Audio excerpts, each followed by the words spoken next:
ng donut ko? Sino? Sorry Grimlock. First come, first serve. Hey, bring back my donut! Ah.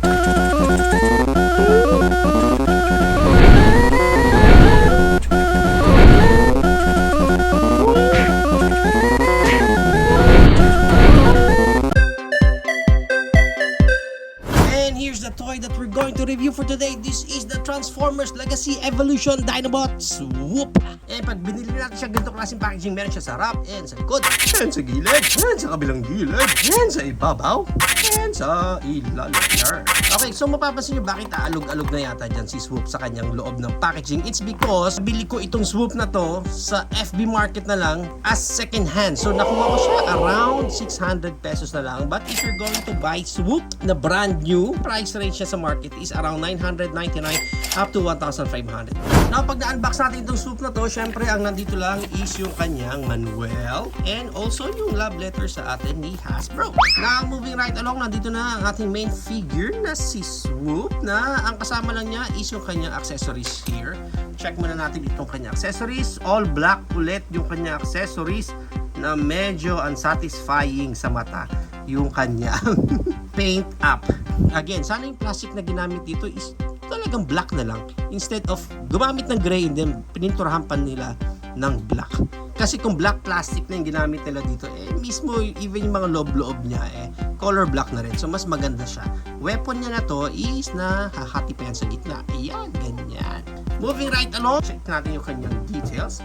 Yung kanyang details, ang ganda ng pagkakagawa kay Swoop. So far, nung na-review natin si Core Class Dinobot na si Scar, medyo mas maayos yung robot mode niya. Pero seeing right now si Swoop, looks like mas maayos pa si Swoop.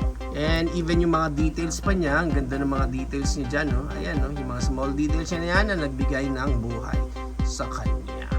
Okay, and even sa likod, yan ang itsura niya. Although, talaga nandun na yung hollow earth party na ng mga core class yan. And para sa kanya articulation, ang head niya is naro-rotate ng 360. And ang maganda kay Swoop, meron siyang look up. Ang ganda ng look up niya. Pwede pa siyang lumipad as robot din. And wala na siyang gaanong look down. Pagdating sa arms niya, meron siyang Creed moment. Ang ating arms wide open. Ang ganda rin, matakas. Sa kanyang ball joint, pwede mong ma-rotate yung shoulder niya dyan. Basta iwas mo lang itong wings niya sa likod. Pagdating sa bicep, wala nang rotation dyan. Although yung kanyang elbow bend, ang ganda ng kanyang elbow bend. Pagdating sa hands, wala nang any articulation dyan. Pagdating sa waist niya, wala na rin siyang any articulation dyan. Sa kanyang legs, yan ang kanyang Van Damme split. Ang ganda. Split na split din talaga. And then, may high kick siya na ganyan. Ang back kick niya is same. Ang maganda kay Swoop is meron siyang thigh rotation dito. Pwede pang matanggal.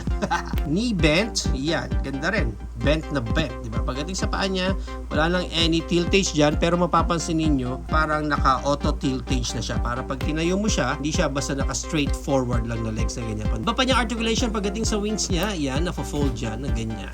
Then, itong part na to, yan, pwede rin ma-fold yan. Yan. Na, para sa kanyang robot mode, ang height niya is around 4 inches. Umabot siya ng 4 inches kasi may tip pa siya dun sa kanyang ulo. Hindi na natin siya i-compare sa iba pang robot mode ng Core Class na Dinobots. So, kasi ayokong sumakit ang mata ko sa ibang robot mode ng mga Dinobots. Let's proceed na sa kanyang transformation. Wherein, ang first na gagawin natin sa kanya is itong dino head niya. Yan. Same lang ng sa G1. Ganyan yan. Tapos ito, mag-limit lang yan dyan. Yan. This one, yung peg niya dito, ilalabas na natin yan. Not much. And then maganda, yung wings niya is spread na rin natin yan. No? Pag ganyan. Yan. Pagdating sa legs niya, dito sa lower part, ayan, no? I-peg nyo na yan, nasabay. And then, may malaking dalawang peg yan dyan, doon naman ito pupunta. Yung part na yan. Okay?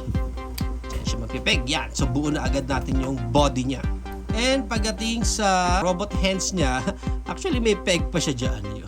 Ayan yung square na yan. Doon yung pupunta. And then dito may mahaba rin siyang peg. Dito naman yan sa gilid, sa side, mapupunta. So it's like parang ididikit mo lang yung buong part na to. Wala kayong itatago sa arms niya. Ito na si Swoop sa kanyang Dino mode. Yan. Okay. Actually, itong part na to, sa may bandang ulo, medyo na-OC ako eh. Hindi ko alam kung dapat ba nakadikit siya doon or hindi. Kasi parang gusto kong idikit itong pinaka top part na to dito sa pinaka tip ng head niya. Pero hindi, parang ganyan na yung pinaka itsura niya. Ganyan dapat eh. I don't know kung bahala na lang kayo kung paano nyo gustong i-position itong partner na to. Okay, so check muna natin yung details ng ating Dinobot Swoop sa kanyang Dino mode. Ganda rin ng head niya.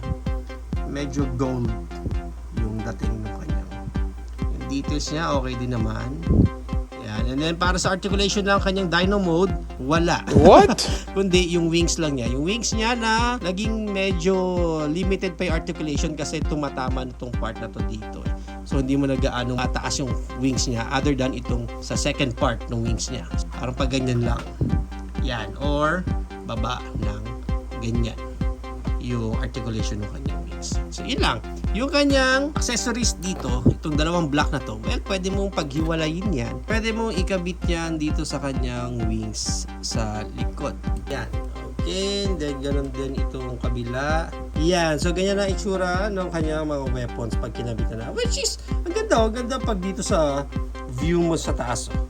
Diba? Looks neat, pero pagdating sa baba, masyado ng bulky yung mga accessories niya na yan. Pero pag ganyang angle, okay pa, maganda.